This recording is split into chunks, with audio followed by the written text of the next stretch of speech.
BWOne here from BWOne.com, and it's time to give you my review of the DROID X2.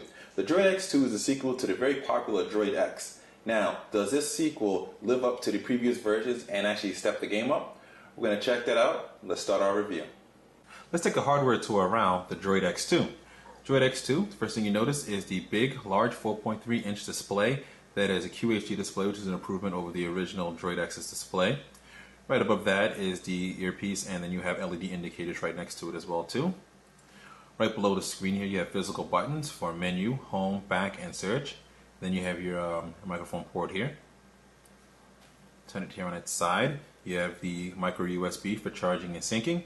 And then you have a mini HDMI. They don't include the cable, unfortunately, but if you get the adapter, you can plug it into your TV and you can watch HD content from the phone right onto your TV.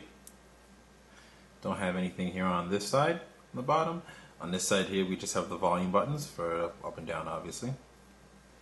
Here on the top, you have the power button, and you also have a 3.5mm headphone jack. On the back here, you have an 8-megapixel camera with dual LED flash that can record 720p video.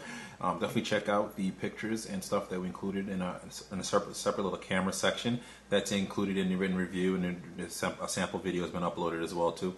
The camera's okay. It's not great. It really isn't improved over the original one. It's pretty much the same camera as the original DROID X's.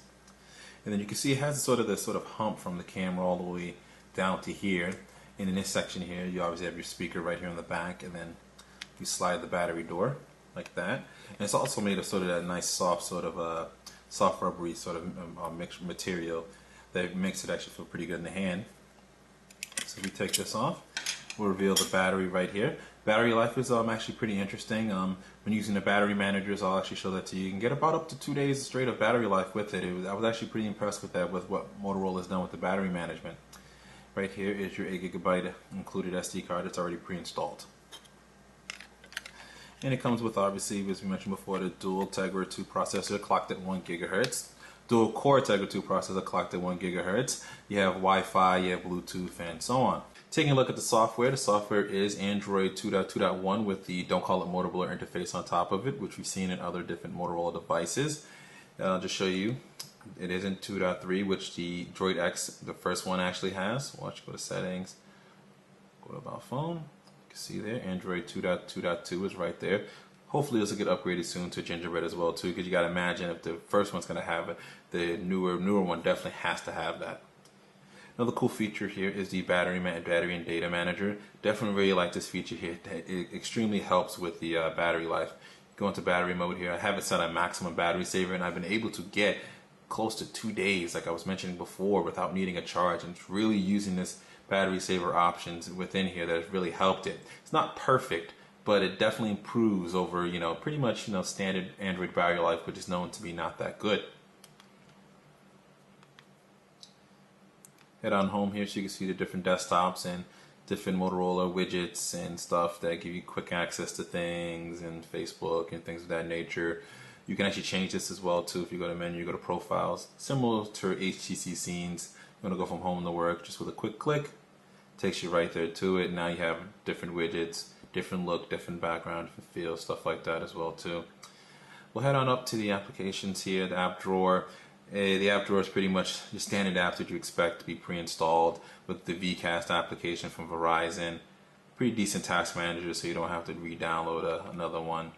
And you have the social networking that adds all your social networking applications and stuff like that, and actually groups all the stuff right within there as well too. So your Twitter, your Facebook, and so on. You have Need for Speed Shift, which is pretty much installed in any phone that has Tegra 2 on it. It shows you an example of how the Tegra 2 processor works. Let's Golf, all those type of standard games, City ID, Amazon Kindle, Blockbuster, and you can organize applications to recent, used, downloaded, and stuff like that. And that's actually what happens when you hit home. That's what comes up, this little recently used thing right here that pretty much acts as your sort of your task, your multitask manager. Okay, taking a look at the keyboards that you have included here. This is the standard multi-touch keyboard here that Motorola's kind of skinned around here. So you can type on that one there, or you do have the option as well too. You choose input method to use swipe. And there's a swipe keyboard there, also skinned with Motorola skin on it, but it does use swipe, which I'm not necessarily the best at. But that's kind of showing you a couple of keyboards there. That's pretty much it in terms of software with the DROID X2. So let's finish up the review. So that is the DROID X2. The DROID X2 is definitely a great upgrade from the original DROID X. Now, aesthetically wise, there's not much has changed with that as we've seen. The camera's still pretty much the same and everything else, but the improved nVidia Tegra 2 processor that's inside of it, that's dual core, and the battery manager has definitely increased the battery life with it, has made it a faster phone, and overall it's definitely, if you had to decide between the DROID X and the DROID X2 and you don't have the original DROID X, definitely DROID X2 is definitely one to go with.